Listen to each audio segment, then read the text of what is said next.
Welcome back, Tribe from the North, brave and bold, to the official, unofficial podcast of your Idaho Vandals and the Vandals affiliate on the Big Sky Podcast Network. I'm your host, Chris Hammond, and with me today I have Alex, the Boatman. Howdy. And Alex, how are you? How are you? Fantastic. Hey, go Sounders tonight. By the way. Hey, go Sounders tonight. Yeah. And we have Brian Marceau with us today. Brian, how are you doing? We're talking Vandal football. It's always a good day. It's true. Although we did just start it with the Sounders, but that is correct. We're calling all kinds of football today. Gotta stay relevant. Yeah, Man United won today, so it's a good day. Exactly. But if you're wondering where your remote is, it's on the Tottenham, top of the table. So, sorry. Have fun in Europa League. We'll see if the big boys. We'll see if we're there Boxing Day. It's we got a tough slate coming up. So footing out of football. Yeah. But Vandal football, good. So for everybody, basketball starting. We might have a review out before the games. Maybe not. Brian and Martin are working on it, but we're going strictly football today. What we've learned as football kind of takes what we would consider their normal spring break going into summer conditioning, and summer conditioning is going to happen in like beginning of the next semester, and then we'll have a small fall ball and then football. So that's what we're going to kind of cover, is everything that's kind of happened in what we'll call the off season, or spring. We'll call it fall football just because that makes the most sense. Understanding that spring is the season. But before we get into that, we want to thank our sponsor, as always, Montucky Cold Snacks. Ain't nothing like cracking a Montucky Cold Snack, an ultra refreshing light beer born in majestic Big Sky country. Best part is when you crack a snack, you're giving back. Montucky Cold Snacks donates 8% of all profits back to local causes, even right here in Idaho, supporting organizations like the CW Hogs and the Idaho Food Bank. Yeehaw! That's freaking awesome. Montucky Cold Snacks, the light American lager for pow-pow rippers, gator wranglers, pony riders, and badass do-gooders. Visit MontuckyColdSnacks.com today to find out how to get your ass some snacks. All right, guys. We're hopping here into Around the Bar. I think the first thing we need to talk about is the new jerseys. I kind of want your guys' thoughts, opinions on them. Alex, let's start with you. You kind of you've been on the scent of these for a while now, knowing they were coming. What are your thoughts? Do you like how they released it? Anything else you think's pertinent to the conversation? Yeah, I mean, I think a lot of times with these new jerseys in the next year or two is we're going to see people's maybe happiness or displeasure with the new color scheme. So I think you have to throw that all aside with the color scheme and look at the individual jerseys themselves, because with the design, I don't like the new color, but I love how they designed the new jerseys. Anthony Castro, the director of equipment, did an amazing job. Obviously, I think men's football has them. Men's basketball got new aways, and women's basketball got new homes. Men's football, it's going to be the inverse next year. So football will get new homes the following year. Men's basketball will get new homes the following year. Women's basketball will get new roads the following year. Kind of confusing, but that's just how it works with Nike. I like it. I like how we incorporated I guess when you say the pride gold with the silver, you do see the accents of silver. And it was smart. We're reusing the same away pants, which we've had. And we can do, because if you look at them, they're just white and say Vandals on the side. So like the gold, I love the Idaho font across the front. Sad to see player names go, but I understand our small budget and our small equipment room staff, those are really tough they would have to get redone every year when you have new guys come in and out. We're talking massive turnover in college athletics. It was never cheap. It was never easy. Our equipment guys, they'd have to hand stitch them on themselves. They get the nameplates made, they have to stitch them on themselves. So never an easy job. Wish we still had it. I would love to see, Chris, I know you're going to agree with this. We'd love to see a Joe on the helmet. I think the helmet's a part of the design moving forward, and I think we can, if we're going to have just white and black uniforms the next couple of years, nothing gray for now, silver. Let's mix it up with our decals, and let's throw on a Grumpy Joe on the helmet, and we could be looking really 1980s Idaho and just own it. go back to the era and just have fun with it, I guess. Yeah, I don't remember if you told me this, but I think I heard it from you previously. But I was reading on All Vandals. Apparently, Paul Petrino does not like the cartoony logos, which is part of the reason Joe hasn't been incorporated. I have never heard that, but once you've said it, it would not surprise me in the least bit. Just knowing Paul would not surprise me in the least bit. He doesn't like that. So yeah, I was reading because I thought I had heard it somewhere, and I obviously would think something like that would probably come from you. But I remember I was scrolling through All Vandals and saw some guy. He must have worked for the athletic department or something.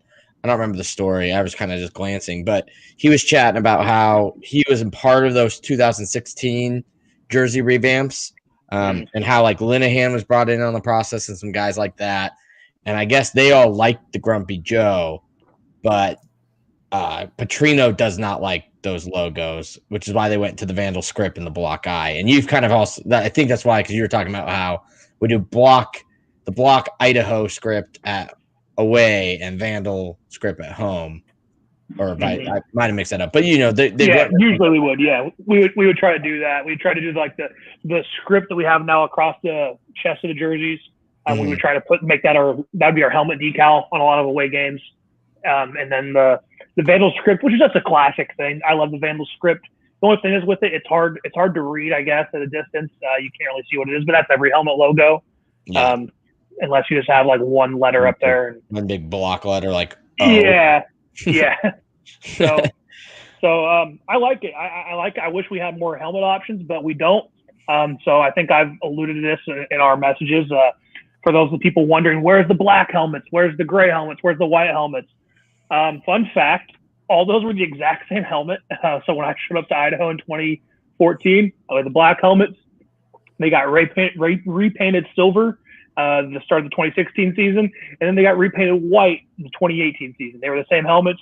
My helmet was made in 2012 that I had, so they finally retired all of those helmets. And the current new Pride Gold helmets were the new gold helmets that debuted against Texas State in 2015. So we only have one set of helmets now. I actually have somewhere in my house here a silver Idaho helmet that was my original black helmet. So sadly, just one helmet, and they're expensive to have. So don't be thinking we're going to be getting a second set of helmets anytime soon. Oh, that's too bad. Brian, what's kind of your takes on the jerseys? I feel like this is right up your alley for. Dude, no question. This is a home run. Now, just in case people haven't seen any pictures of the new uniforms, when we say Pride Gold, for the record, that's just yellow. But I absolutely, I like the way the yellow accents with the silver better. I think I think it's going to look better when we get black uniforms. I think that contrast is going to look better as well. To me, if you compare our whites, which the whites are the aways in football. That's correct, Alex? Yeah. When you compare our away uniforms, in my mind, to essentially any team in the conference, actually, I like our scheme much better. Comparable that you might say like other people would like is, Montana has kind of a classic look, I guess, that people tend to like. I certainly like what we have better than University of Montana, much better than Montana State. I love and again, just in case people haven't seen the picture, helmets are yellow with gold Vandals in script across it. There's what we'll call silver and some of the Pride Gold on the shoulders. If we ever have the money to have, alternate uniforms, we're set up to have some pretty sweet alternates where we would be able to decide between kind of the gold rush style like Montana State does, which would mean the shirts are yellow, or whether we do more with the silver as an alternate. Either of those options, I think, would be fantastic. As far as a rebrand connecting to the 80s, Alex, yeah, dude, that's it. That's what we should do. If we can be flexible to decals, in addition to like the Grumpy Joe, again, go lean 80s, go with the Flaming Heads logo. If that's an option as a decal, but big picture, I think the uniform redesigns are a home run. I'm going to talk about basketball ones just for a second. It's the aways in basketball that we have for men's. where the Nike template for uniforms in the Big Sky, which there's essentially 3 brands that Big Sky teams get the uniforms from. There's Nike, Adidas, and Under Armour. Adidas's templated uniform is atrocious. Just look at Weber State. Nike's that's what we've had for the last few years, and that's like what University of Montana has, where there's not a ton of flair to it. It's certainly more of a like classic / retro style look of, there's not a lot of like insignia down the side or something like that. It's that we have the solid uniform color, and then there's trim around the end of the shorts, around the neckline, and around, the shoulders. And to me, again, the pride gold as an accent with black looks fantastic. Women's, their uniforms have a little bit more going for them than the men's in terms of like complexity of design, let's say. But yeah, I mean, I don't know what else. I don't really have a take beyond this is, in my mind, a home run. And when we have the second set of everyone's uniforms done after next season, I think fans should be essentially universally happy. And then there's me. You know what? So, we can just skip Chris. We'll go to the next topic. Chris, I don't like the gold either, but I like the uniform. That's what you have to look at. You have to look at the uniform, not the color. Agreed. And that's where I'll say I'm coming around to the jersey. But there's things I'd like to see. Because I'm still not a fan of the yellow. I have some critiques, and I'll be the person that at least critiques it.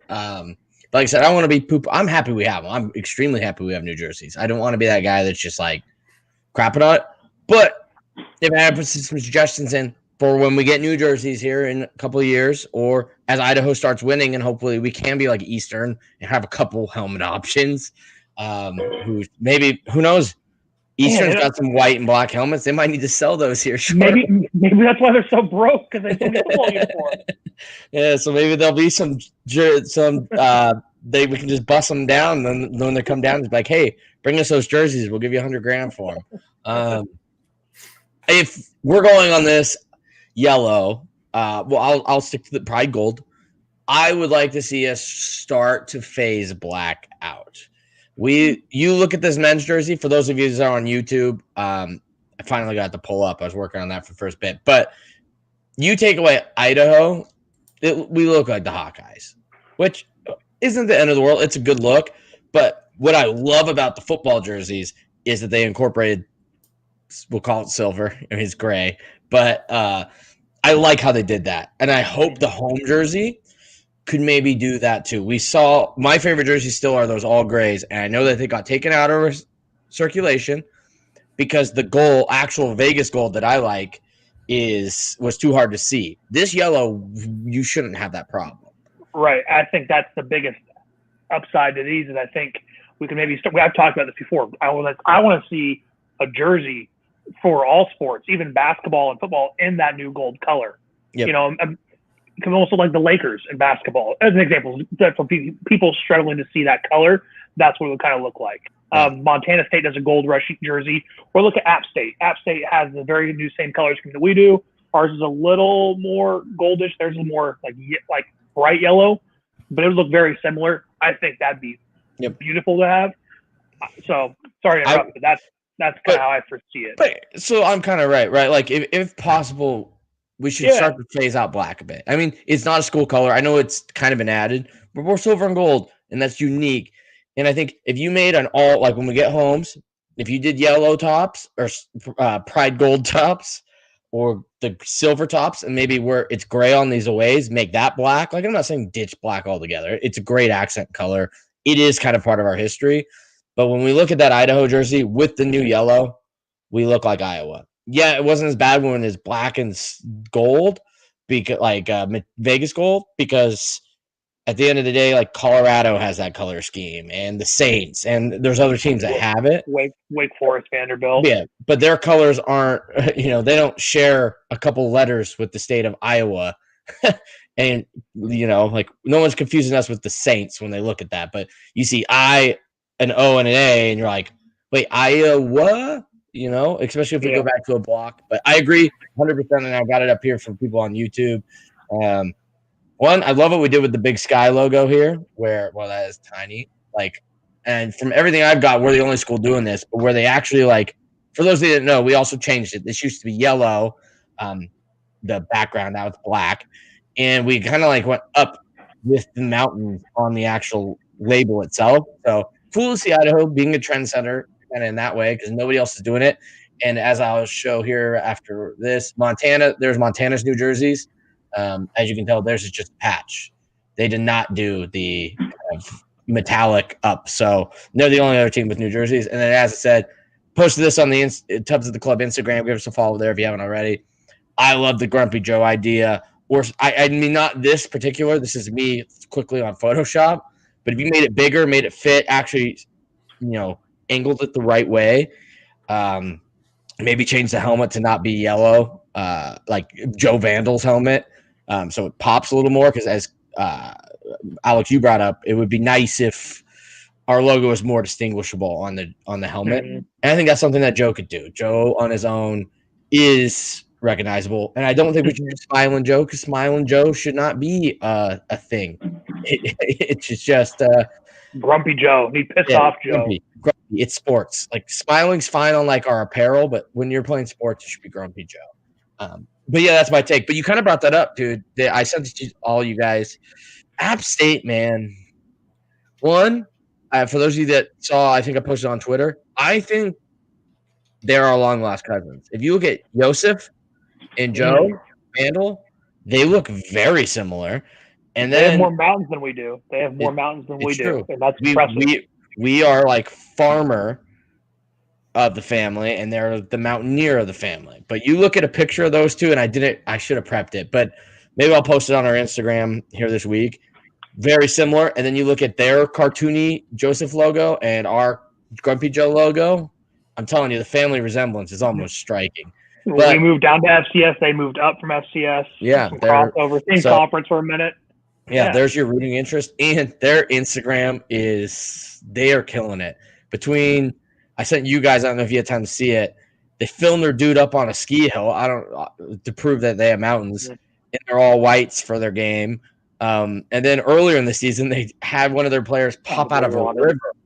Yeah, it's like their Instagram or whoever's doing that video team is awesome. So once again, something to strive for. How we release these jerseys was just kind of a picture. We should have done something. We had the video, but man, you see that and you're like, once again, same kind of color scheme, same kind of logo. I just thought, I don't know, could have been better. Yeah. I'm not disappointed by any means. I'm very happy with how everything turned out. Like I said, I'm nitpicking.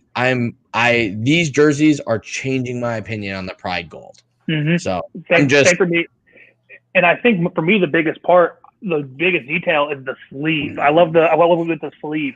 If you really pay attention to the detail of the sleeve, it's very. That's what we had in '98 when we actually won the first Sanitarium Bowl. It's that kind of very similar piping pattern with some bigger blocks and some smaller pipes. And I always love that. And Colorado has done that, and I always thought, man, that's what I wanted to go back to. I hate side numbers. I hate shoulder numbers. They're useless. You never see them anyway. Yeah. So might as well have some design. It's a very simple. I hated the collar that we had, the old Cal template uniforms, and that we used to wear. I hated that. Cal and Baylor. I love just a simple sleeve with the silver and gold. I want to see, like I said, I would love to see. Imagine.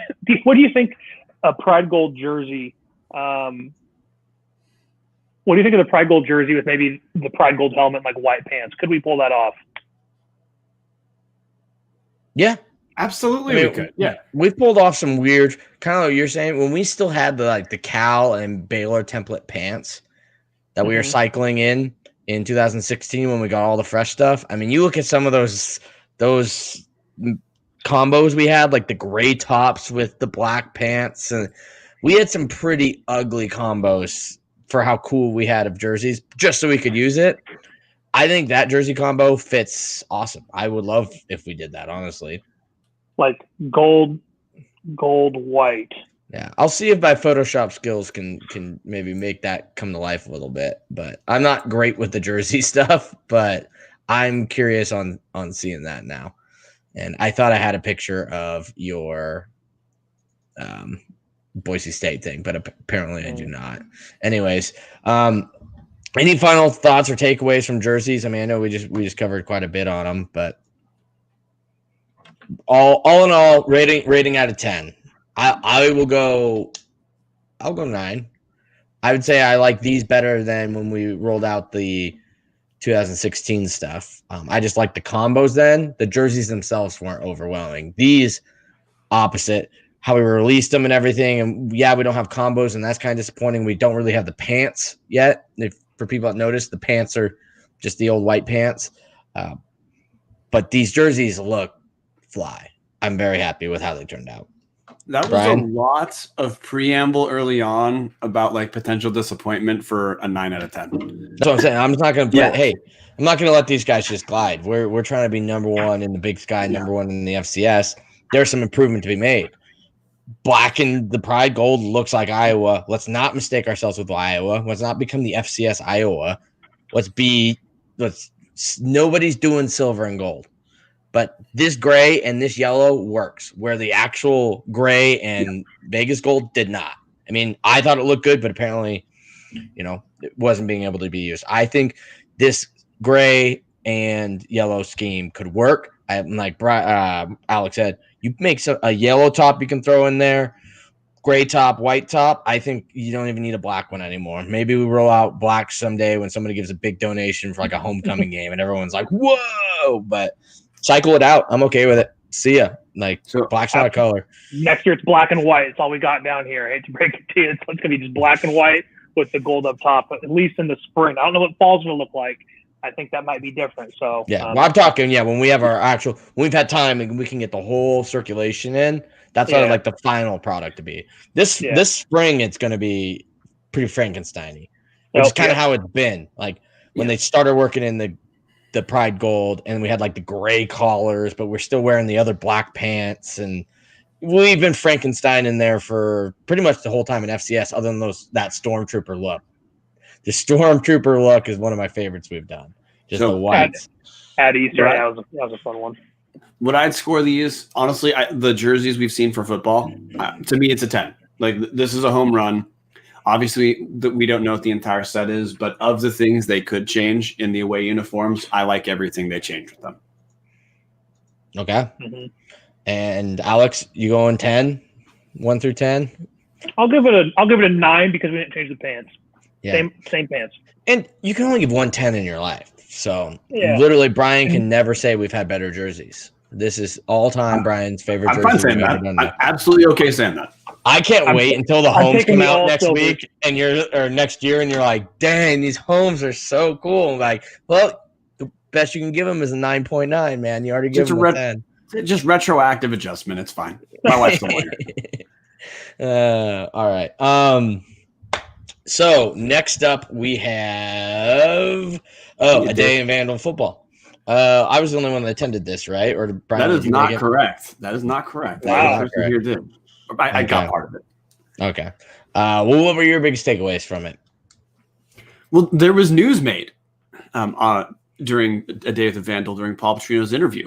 At least news as far as our listeners will be concerned, which is in response to the question of if we opened up today, who would be the starting quarterback? We got a straight answer. Yes. And it's at this point, Mike Beaudry would be our starter if we opened up today. No, we don't open up today, but this has been a discussion for us and any Vandal for a while. There's going to be 9 new starting quarterbacks in the Big Sky. Idaho's one of those 9. Mike Beaudry transferred from UConn. Appears, based off what we've seen so far, it appears to be working out. Yeah. So you had the Mike Beaudry news. It's basically he's saying like CJ has a bright future at the program, but Mike Beaudry will be the starter. Basically, you're saying 2 seasons there, which once again just helps Idaho, not only because CJ doesn't lose any eligibility during that time. In fact, he can technically play all spring and still play 4 games in the fall in redshirt. So, I mean, all in all, this is breaking very well for Idaho. But yeah, Mike Beaudry's going to be the starter. What else was kind of broken in there? Actually, can we go? We should go back over that quarterback thing for a minute. Yeah. 1, it's an easy topic. 2, it's actually meaningful for us that because this season, for listeners, this season doesn't count towards eligibility. We might get to see 2 seasons of Mike Beaudry, and if he translates, that's fantastic for us. And like you said with CJ, also Coach Paul said nothing but positive stuff about CJ. He did say Nikhil's been gone for a good amount. So if there was questions about where does Nikhil fall in that hierarchy, when he just apparently hasn't been there and the other 2 guys are doing great, it sounds like he's exactly where we guessed he might be. Yeah. But we talked about this afterward in our private messaging that CJ could play a few games this year, have it not count, then play 4 games in next year in redshirt. And by the time he's a redshirt freshman, he could have anywhere between, this isn't going to happen, but he could have as many as 10 game experience before he's a redshirt freshman. He might not be a freshman until 2022. Yep, that's basically what it is. Redshirt. Which is insane. Let's say worst case scenario, right? Worst case scenario. No one's wishing for this, but we're just going, for the sake of the argument, Mike Beaudry goes down week 1, or I don't know, like maybe doesn't go down. He just something. Mike Beaudry decides not to play. We could technically play CJ Jordan all 6 conference games. Let's say we win the Big Sky and we go to the playoffs. We could play 3 to 4 games in the playoffs. Now you're looking at 7 games this year, 4 games. He could play 11 games, be a redshirt freshman going into the 2022 season, and technically as if he had only played his 4 games. He could basically have had an entire FCS season under his belt and not lost a single lick of eligibility going into the 2022 season. And Beaudry's going to, I guess you never know. But, and if he got hurt, we don't know.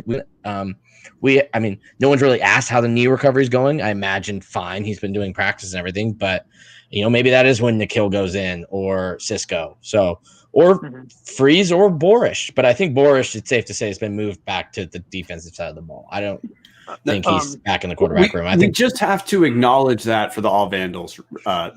Yes, the Colt following. Yeah, the Colt following is Zach Borish, the quarterback. Yeah. Yes. He's going to be a dang good safety. I mean, he's a hell of an athlete. Yeah. So, it's a shame not to have him on the field somewhere.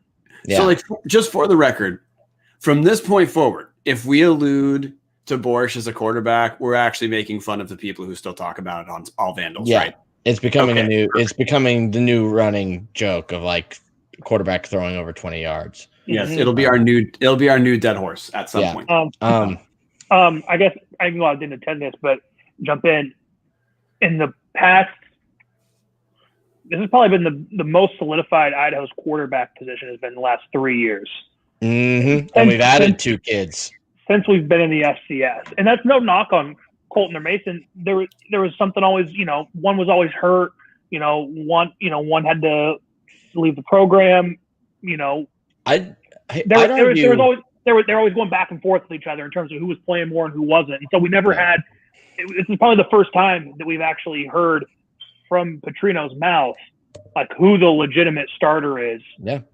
This far in advance since Matt was around. Since 2017. Since the Jake Luton era, when he played all of spring ball in 2016 and left, and now starts for the Jaguars because Matt was going to be the starting quarterback. And that was the last time we had until we had the Colton Mason era.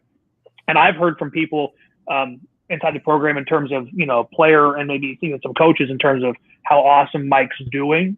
It's unbelievable. It's great. But then the potential of CJ Jordan I've heard is someone told me I've never seen a better quarterback prospect in person my entire life. And that's about CJ Jordan. And the only reason we have him is because he got hurt in high school and recruiting kind of slowed down for him. And we stuck with him.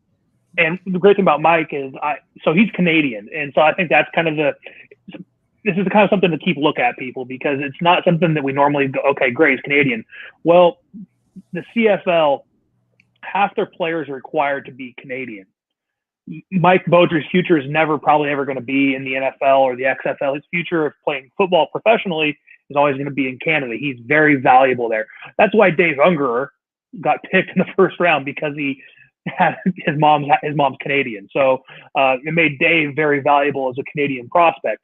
So Mike Beaudry will be the exact same thing. I would love if he could stick around in the fall. I think that'll depend on maybe his draft prospects in Canada. Something that we don't have to really think about much in Idaho, but that's where we're at because we have a guy from Saskatchewan as our quarterback now. Yeah. And now I'd actually question you guys here. Is this the most solidified we've possibly going into? I know we're prepping for spring 2021, but we will have possibly some recruits here signed within a couple weeks, 2 weeks for early signing period. Now, as of now, we have 2 verbals, a kid out of Waco and a kid out of Los Angeles. Both look promising. You still have Nikhil Nair. Cisco looks like, it just seems like he's a guy who's going to get buried. He's a guy who not surprised me if he transferred. Hope he stays, but he appears to be buried on this depth chart. Have we actually had this much talent? I'm not going to say overall talent, right? Because obviously for years we had FBS guys. So you could argue, well, no, because all these guys are FCS recruits. But at least from your starter to your 4th stringer, have you felt this confident in our team ever? Like I'm thinking, Nathan Enderle and Brian Reeder were people we're confident with. And then there's, some like Taylor Davis, Logan Bushnell. But as we kind of saw there with, Taylor Davis and Logan Bushnell maybe weren't quite as close to Enderle, where Reeder was. He just, as Marcel Posey famously said on here, best practice quarterback he's ever seen in his life. Just could not put it together in a game. I just feel like we haven't had probably the original Linehan and Freeze and Nussmeier role where we just had guys coming through that we've been like this deep where you feel like we said, if Beaudry goes down and CJ's not ready to play, I feel like we all feel confident. And Nikhil Nair can at least go in and win games and we'll still be better at quarterback than we've been in the last couple seasons. And then if he goes down, from everything we've seen, Cisco is, capable of winning. And if not, we have the kid from Waco and the kid from Los Angeles coming in. I'm actually amazed we've been able to bring in this much quarterback talent when the obvious next guy up is CJ Jordan and the guy for the next year or two is Mike Beaudry. And we're still getting able to get these guys who are saying, I'll take a shot at his senior year, or a guy like Cisco and Nair that are basically almost saying, I'm okay being 3rd string. I'm gonna make a quick argument. Go ahead, Brian. Go ahead. I just don't think so. One, Chris, I do enjoy that horror story we just accidentally imagined where we're down to our 4th or 5th string quarterback. In the history of me following football, I've never seen a team get that far. So Logan Bushnell, man, we started our 4th stringer. Okay, we do have an example. I feel good about where we're at. I feel really good about where we're at because we saw Nikhil last year, and if he's your 3rd stringer, then yeah, dude, that's a great situation. Minus in recent history when we had Linehan and Luton on the same team at the same time. If you extract that for a moment, and then Amos and Petrino, see, I was about to argue the 2015 season might be actually. So 2015, you had Matt Linehan, you had Jake Luton, you had Gunnar Amos. Your 4th stringer was Kareem Coles, if you guys remember that as a prospect. Yeah, he's playing wide receiver at Duquesne now. He was. He just graduated. And then you had AJ as your 5th string. I think I saw a picture on Instagram the other day when we went to USC in 2015. It was Matt, Jake, Gunnar, Kareem, and AJ all traveled to USC, and that was our quarterback room at the time. And you coming out of high school, you had someone like Gunnar and Kareem. You would have thought this is our quarterback situation. And Jake Luton was supposed to be around, but as we now know, it worked out better for him not to be around. So I'd say the 2015 room might have been a sleeper pick for terms of talent and how deep they were. True. And like I said, FBS, but I still would say, we've seen Gunnar Amos. No offense, you feel confident with Gunnar Amos coming in as at high school. Out of high school, we kind of did. You know what I mean? Think about. You have to think. We don't know what these guys could be. Someone like Gunnar, and no knock on Gunnar. Gunnar's a friend. He just didn't have the best career at Idaho. Went to Idaho State, got his master's, and doing good things in life. But we don't know how these guys out of high school are gonna be. We know how Mike and CJ are off of what we've seen from film or heard from people in the program now. Yeah. But yeah, we totally got sidetracked from a day from Vandal Football. Basically, it was a pretty cool event. There is another piece we can talk about with that. Then bring it up, because otherwise I just realized we have even more quarterback news we could talk about, including players leaving and how we may know, we haven't even brought up Colton. Like, that was a piece in that puzzle, and it's like we're not even worried about it anymore. Okay, let's go with that first. It's more natural. But I mean, Alex, is that public or what? I don't know how public it is. I don't know how much. I've heard he might move on from the university. Which, if he does, all the best to him. I love the guy. One that I know from home. So he's a teammate and got some good wins at Idaho. So if he does, he's an Idaho guy. Great. Yeah. And so. But I would be surprised if he does move on. We might see him in the Big Sky at some point. So that's from what I've heard. That's all I'm going to say. It's just crazy that, like, you'd think the guy that's been basically battling number one would be more worried that isn't available. And like I said, it's crazy how our quarterback room has taken like a whole 180 in a couple days. Mm-hmm. And we've lost our two incumbents. Between Colton and Mason, they're both gone. Most teams would be like, crap. But here we are, like, dude, we got this grad transfer seems to be legit. We've got this friggin' 3-star. Yeah, and we've got kids coming in, and it's like, it feels like we didn't even lose a step, which is just so rare when you lose. Feels like we gained 5 steps.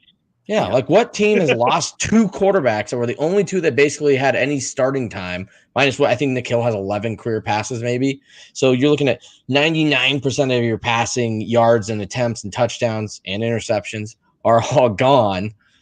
And we're just like, dude, we're set. We've got all these guys. Like, I mean, maybe Eastern with Trey Turner. I know he's supposed to be good coming up. But it's like, man, I don't think Montana feels this good that, Dalton Snead left. And imagine if they lost Cam Humphreys as well. They're still talking like maybe Cam Humphreys has a chance to beat out the USF transfer. But it's like, you're looking, we feel pretty confident that we've got guys on guys on guys. And then you look around the Big Sky, and like I said, we think there's going to be a bunch of new guys, but there are some incumbent starters that were iffy that are still kind of winning. Like Matt McKay has not been named the starter at Montana State. People still like Tucker Rovig and possibly Casey Bauman. Like, imagine if they had lost Bauman and Rovig, they would be like, oh, crap. We feel good about McKay, but who else? So I just think you look around and we feel incredibly blessed. Well, and talking about Colton really quick, he is a great example of, like, obviously, if you're competing at this level, you are a hard worker. You actually, to be on a college football team, you might be working harder at that, at that part of your life than most people work on anything in most of their lives. So, obviously that's a given, but timing matters so damn much, because all of us remember when Colton had to play as a freshman. I know I felt pretty good when he won the game. Was that against Georgia State? Georgia State. Yeah, yep. That was our last FBS win. I guarantee a ton of Vandal fans saw that and they're like, hey, you know what? We're set. Future promising. Sucks that we burned the red shirt, but you know what? We're gonna win. We might win the Big Sky. Yeah, because we burned the red shirt. That's true. Yeah. Like, then how different is Colton's career if he's going into 2018 as a redshirt freshman instead of a true sophomore that has to have playing time? Then this whole Mason, it has a whole different dynamic because you're like, well, then Colton has 2 years. And during that Mason time, which, look, if you're a longtime listener, some of our take on the Mason dynamic from the last 2 years. We're choosing to skip over that. But in addition to that, he had injury issues for a few years. That's why he's leaving the program, correct, Alex? Because we knew he wasn't going to be on the team this year because of credit issues relating to the injury, having to leave school. Yeah. Yeah. That's consecutive years of, look, we thought things were good for him, but suddenly, 2 consecutive years of big injuries, and the world of Vandal football is just different. And then by the time we saw him play his 3rd year, which this isn't meant as a put down whatsoever, because I wish the best for him. I know I felt more confident after seeing him as a freshman than I saw him playing against Central Washington last year. Yeah, and a lot of that is, in my mind, just compounding. Some of that's compounding bad luck. that he worked through. And now we're looking at it where, as a program, we potentially hit different type of luck, where we hit a home run with a grad transfer and may have hit a home run with a young recruit. And then we happen to be at a time where realistically we can know our quarterback position now for the next 6 seasons. Yeah, that's insane, until 2026. But we also have some other players missing, like Andre Carter. Apparently, from everything I've been told, and I've missed Colton Clark about this, it's just he just didn't show up. Nobody really knows. No one's been able to get in touch with him. That's big. I mean, I feel once again, between Roshan Johnson, Dylan Thigpen, and Nick Romano, we're fine there. But it's just he was a beast. We know who's taking running back reps for the Vandals this fall ball.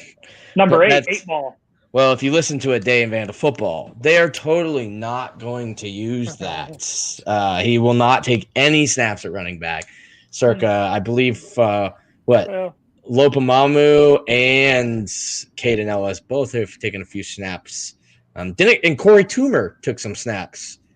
Caden was a great tight end. Caden was a great decoy player and he mossed some guys when he put him at tight end. So I'll be surprised if you see Petrino's put some defensive guys out before, and it's turned out all right. You know who I always thought should have got some running back reps, and I told him this because he needed to change numbers was Ed Hall, because Ed played running back in high school. I'm like, Ed, go get a number besides 50, go back to 28 like you wore in high school.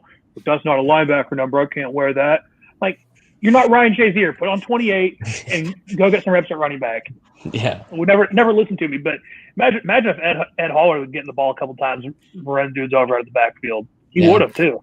Which, you know what? This connects to the thing I was trying to bring up earlier, that we figured out at Day of the Vandals, which is, I think it was from Bresky, where one of the things he talked about was trying to use this freebie year for eligibility and actually, no, Petrino talked about this too. Yeah. Trying to use this as a way to make sure younger guys who would have redshirted anyway, because he used Jeff Cotton as an example of Jeff Cotton redshirted, and what we feel is, based off the progress we saw from his first year with us to his second, there was a pretty big developmental stride, and part of that's because he redshirted. So he got to have a second year when his second year did take place for us. Yeah. Petrino and Bresky both talked about using this for a developmental year where, it's like a red shirt, but people get to play.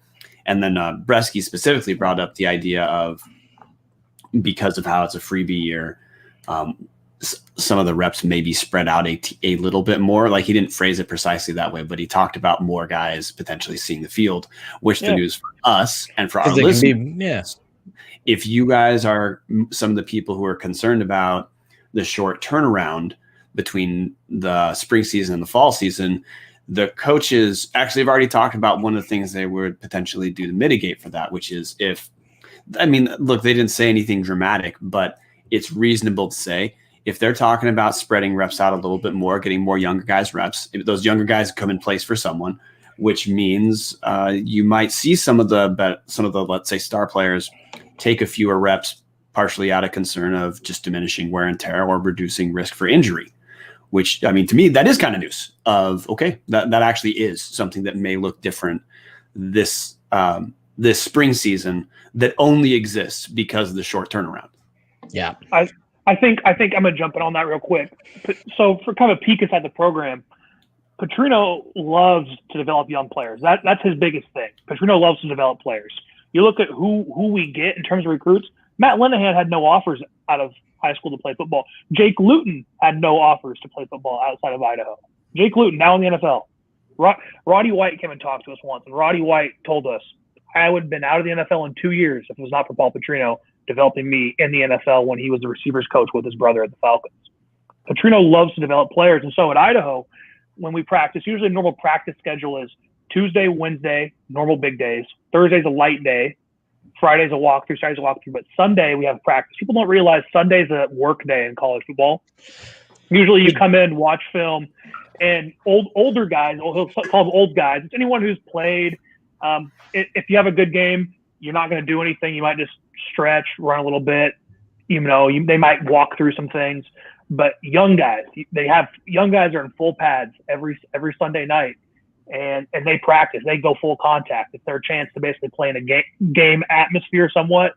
And so he always taught. I knew that once the redshirt rule changed, he's going to want to take advantage of that so much because he wants to see guys throw them in a game in a situation, in special teams, throw them into the game in a situation that, let's see how Nick Romano does, for example, at running back. We'll throw him in one game. If he keeps balling out, hey, let's keep playing him. If he doesn't, we get the year back. So, yeah, it makes sense that they're going to – I could totally see that from this coaching staff of getting some young guys out there, getting some film on them, seeing where they can improve.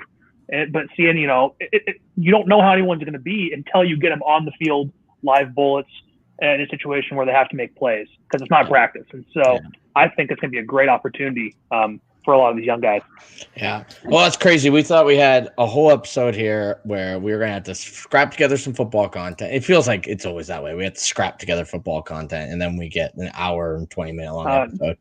But and then we're going to do a basketball preview. Well, basketball preview's coming. Brian and Martin are working on that for you guys. But, I mean, and we've got big news that C. Scott Green is going to be joining us sometime in December, time to be determined, but has said yes. So for everyone that's been asking for it, basically the only person we haven't had on now that people have been begging for us to have on is Terry Golick.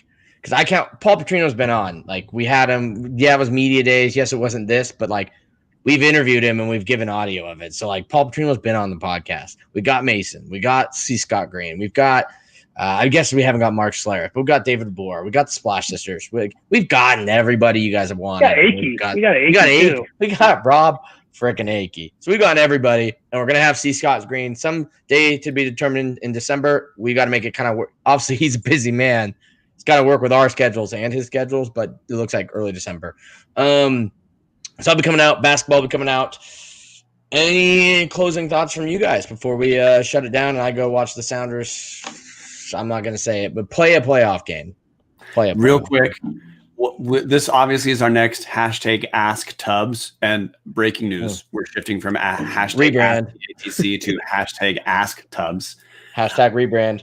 Yep. Obviously, we need to decide, are we going to ask C. Scott Green about King Spud without showing him an image before so we get the live reaction, or should we prep him so we have a thorough response? I know our listeners will have some theories about this, so maybe that's our big news. We need to know. No notice. We'll make a poll. Or small notice. We'll make a poll. We'll get we'll give the people what they want. Yeah. All right. Alex, any closing thoughts? Man, it's weird watching all this college football. And the other day I was like, man, football is already Thanksgiving. I'm gonna miss it soon. College football's almost over. Then I'm like, wait a minute.